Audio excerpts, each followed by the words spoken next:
Merek wadah makanan plastik yang menjadi idola kaum ibu, Tupperware, terancam bangkrut.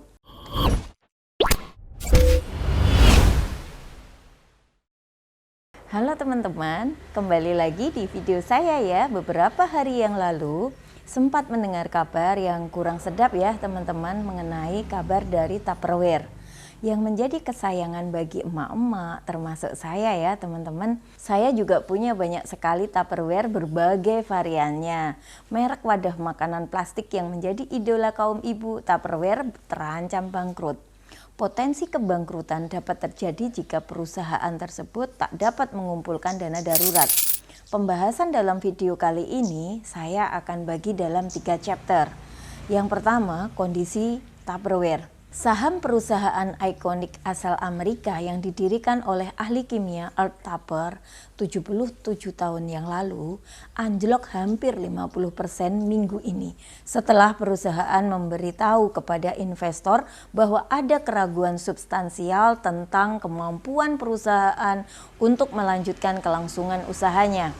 Tupperware yang mendapat keuntungan dari ledakan permintaan selama pandemi, sahamnya telah turun 95% selama 12 bulan terakhir karena orang-orang tinggal di rumah. Hal ini lantaran perusahaan berjuang untuk menyamai pesaing wadah penyimpanan lain yang lebih inovatif mempromosikan produk mereka kepada konsumen yang lebih mudah di TikTok dan Instagram. Tupperware sendiri mengatakan tidak akan memiliki cukup uang tunai untuk mendanai operasionalnya, kecuali dapat memperoleh dana tambahan dalam beberapa hari mendatang. Perusahaan mengatakan sedang mempertimbangkan untuk melakukan PHK dan menjual beberapa portofolio real estate-nya untuk menghemat uang. Manajemen memperkirakan bahwa perusahaan mungkin tidak memiliki likuiditas yang memadai dalam waktu dekat.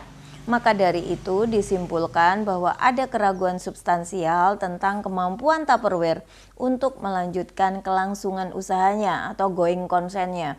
Ini adalah kedua kalinya dalam waktu kurang dari 6 bulan. Tupperware mengeluarkan peringatan going concern.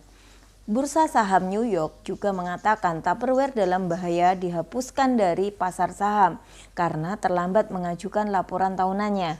Perusahaan mengatakan berharap untuk mengajukan laporan dalam 30 hari ke depan, tetapi menambahkan tidak ada jaminan itu akan diajukan pada saat itu. Neil Sanders, seorang analis retail dan direktur pelaksana Global Data Retail mengatakan Tupperware kehilangan jumlah penjualannya secara drastis setelah pandemi.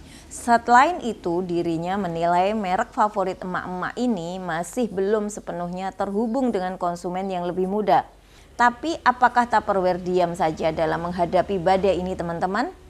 Yuk kita simak chapter 2 tentang Tupperware tidak diam saja. Tentu tidak.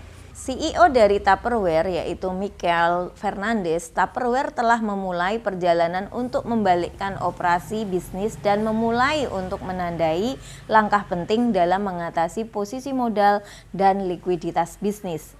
Perusahaan melakukan segala daya untuk mengurangi dampak peristiwa baru-baru ini dan kami mengambil tindakan segera untuk mencari pembiayaan tambahan dan menangani posisi keuangan kami. Tupperware juga melakukan inovasi pada produknya dengan memasukkan bahan yang lebih berkelanjutan seperti kaca dan baja tahan karat dalam rangkaian produknya dan membuat beberapa produk dari limbah plastik campuran bekas. Tupperware membantu mengurangi limbah makanan dengan menyediakan tempat penyimpanan sisa makanan. Chapter 3, belajar dari kisah Tupperware. Walaupun mungkin saja bisnis kita belum sebesar dan sepopuler Tupperware ya teman-teman, namun kita bisa juga mengambil sisi positif dari kisah Tupperware sebagai bahan untuk pelajaran kita. Saya akan berikan 5 cara yang dapat kita lakukan sebagai pebisnis untuk mempertahankan usaha kita. Yang pertama, menjaga kualitas produk atau layanan yang ditawarkan. Kualitas produk atau layanan yang baik dapat menjadi faktor utama dalam mempertahankan pelanggan. Bisnis yang dapat menjaga kualitas produk atau layanannya dapat membangun kepercayaan dan loyalitas pelanggan. Kedua, fokus pada pelayanan pelanggan. Memberikan pelayanan pelanggan yang baik dan responsif dapat membantu bisnis untuk mempertahankan pelanggan yang sudah ada dan menarik pelanggan baru.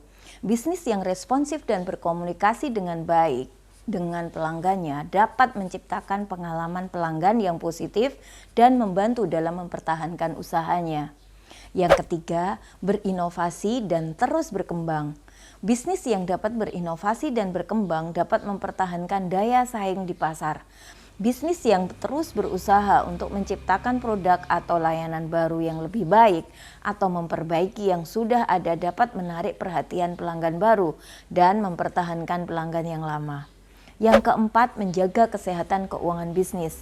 Memiliki kesehatan keuangan yang baik dapat membantu bisnis untuk tetap beroperasi dalam jangka waktu yang lama. Bisnis yang dapat mengelola keuangannya dengan baik dan mengurangi biaya yang tidak diperlukan dapat mempertahankan keuntungannya dan menyeimbangkan dengan pengeluarannya. Yang terakhir, menjaga hubungan baik dengan mitra dan karyawan. Menjaga hubungan baik dengan mitra dan karyawan dapat membantu bisnis dalam mempertahankan dukungan dan sumber daya yang diperlukan.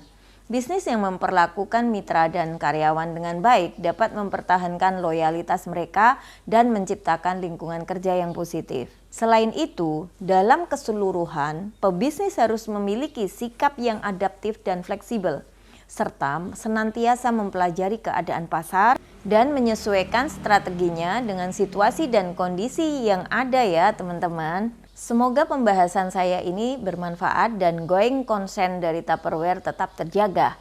Karena bagaimanapun Tupperware sudah melekat di hati emak-emak dan menemani kehidupan kita ya teman-teman. Jangan lupa like, komen, dan subscribe untuk dapat informasi menarik lainnya. Sampai jumpa di video saya selanjutnya ya. Salam sehat dan salam growth mindset.